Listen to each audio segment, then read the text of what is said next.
Suzy, Yes, Joe. we're back. We're back. Oh, back. We're out of practice. We are. It's fall sweeps, and It now is. we're back on the air. um, it's good to see you. It's great to see you. One thing to tell you is that two big things happened last week.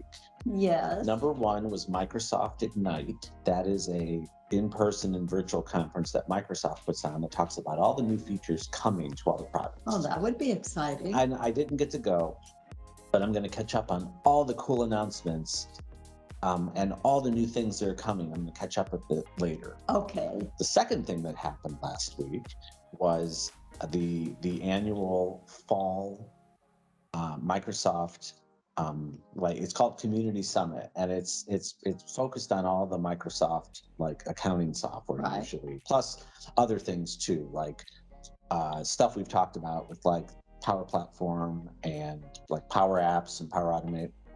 It's a rollout. It's a big thing to get all your questions answered of the accounting software, the automation software, the app software, all the new good things, all the good stuff, and also plus all the new good things, but also the things that still have been around forever that work. And they just work. That's great. And so as my friend Bob McAdam put, there was a kerfuffle. If I said that right, I think I did. I think that's an interesting word. There was about that's mild. Yes. There were much more stronger words said than that, but about what was said from Microsoft about one of the accounting packages called GP. And lots of people know it. It used to be called Great Plains, because it was from a company called Great Plains Software that was formed in Fargo, North Dakota by Doug Burgum, who is now the governor of North Dakota. So Microsoft bought the company a long time ago, and they've supported all these accounting software packages since. And there was 4 of them that they bought almost all of them. They bought all of them. Of all these 4 competitors, but they were all kind of similar, I guess, in a way too. So Anyway, so they essentially said in the keynote that GP, as it's called now, GP there's no more updates, and it's going to have minimal support, minimal things, but don't expect anything more from the package. And of course, if you were sitting in that room, your jaw would drop, because it's well, wait a minute, this is what we're using to run our business. What's going to happen now? Now what?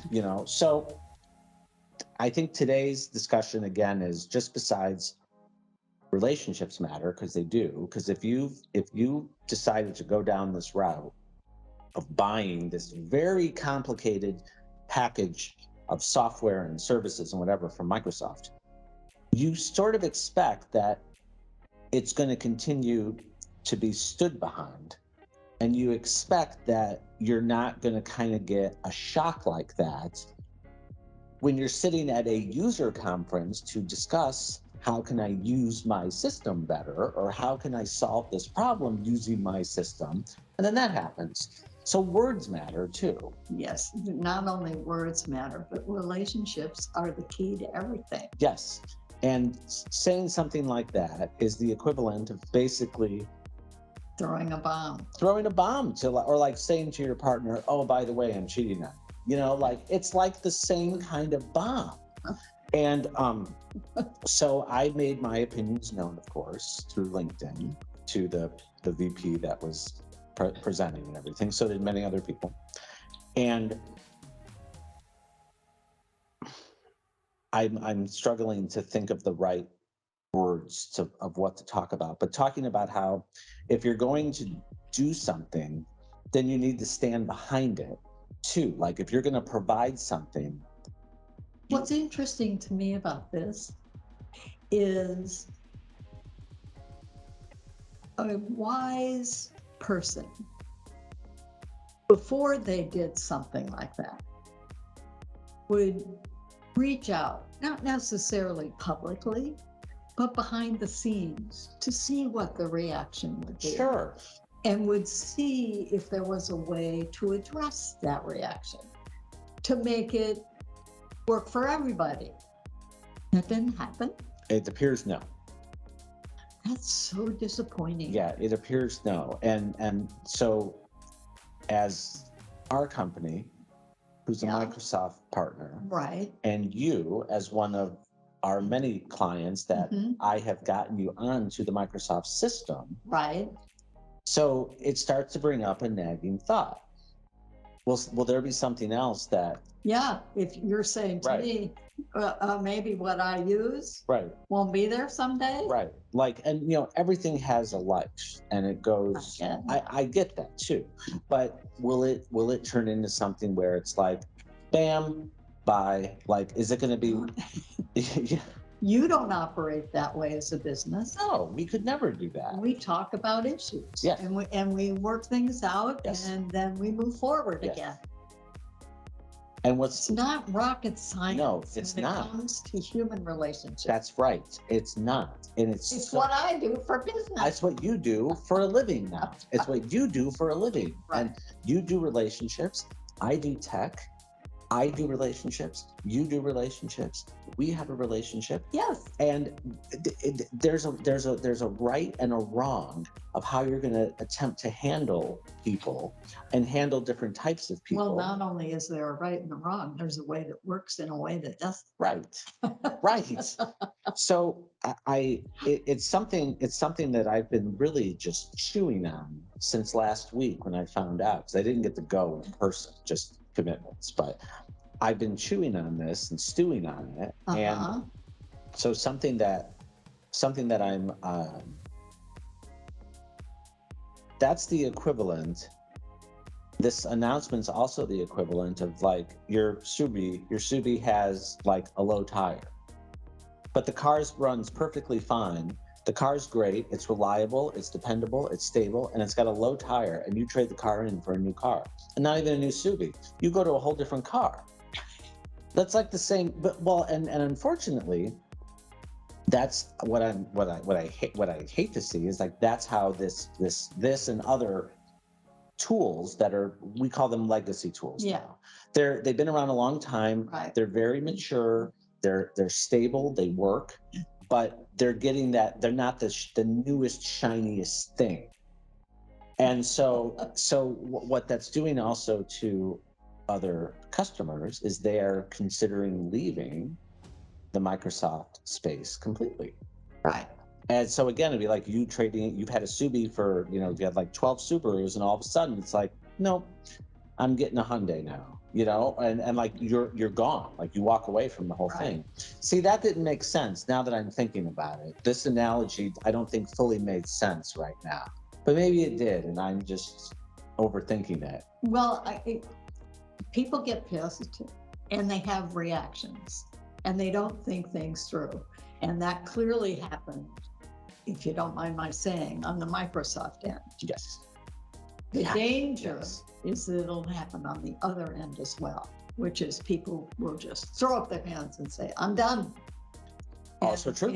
And what both sides need to do is sort of back away and think carefully about how they could maybe approach each other and work together. I mean, this is happening at every level of our society. It's just a recent image in the Microsoft world. Yes, yes. And we either have to do better or God knows what will happen. Right. Right. So my wish for Microsoft is that there's somebody in and amongst the leadership that can say, wait a minute. Yes. Let's do this. Let's back up a minute. Correct. Let's talk to everybody. Let's see what we can do to make this work. Or at least do a sample.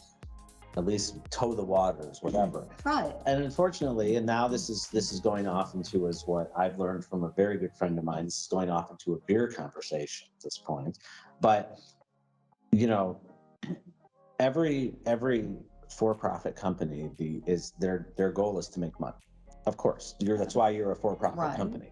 But at some point, we have decided to say it is profits over everything. Yeah, they get greed. Yes, Greedy. and like you have to continue to grow the profits because you have to continue to satisfy the shareholders, and the shareholders will walk. And that's a whole other story. That's a whole other issue. But honestly, the way I look at it too, that's also some of a root of our problem too, is because you need to get the way it's being looked at is especially like for the GP users and the AX users, that's another version, and them, there's more revenue to be had when you move them to another Right. solution. There's lots of money to be made in Yes. this. But at the same time, then you could either say, okay, we're going to do it right and we're going to keep them on a path and we're back to relationships again. Then. Yes. Or we're going to sever the relationship and we're going to walk away. Yeah. And then a company could say, forget it. I'm not doing this anymore, and walk away. Right. And now you've lost all of it to a competitor. So it's a dangerous slope. It is. And it doesn't. No. All it does is take time. Yeah. It doesn't take anything more than that. That's correct. To have a relationship. That's correct. And you both have to be invested in it. I am so glad that JCMA is my kind of company. We're relationship builders. Yes. We are. I told this to many clients, is I take the long view on things. Thank you. I do not just sit here and say, oh, here's a speaker. Okay, we're done. It's like, no, okay, here's the speaker, but then now here's the rest of the sound setup to make you do your podcast even better. Thank you know, so it's like, I take the long view on things. And plus, change for the sake of change is no benefit to anybody. Right. Like, I'm sorry, there's only so much you're going to do with a accounting and sales and inventory package that you're not going to reinvent the wheel again, and you're not going to like blow the lid off of of like shipping product to customers. You're not going to like making you more money, not anybody else. Right. So it's like, shiny objects are great, but shiny objects also are just like a fad sometimes too. And that's it. Here's to relationships. That was a solid That one was too. a solid one. Good. So after being gone, I'm Joseph Markovich from JCMA. And I'm Suzy Vance. And we love our relationship. We do.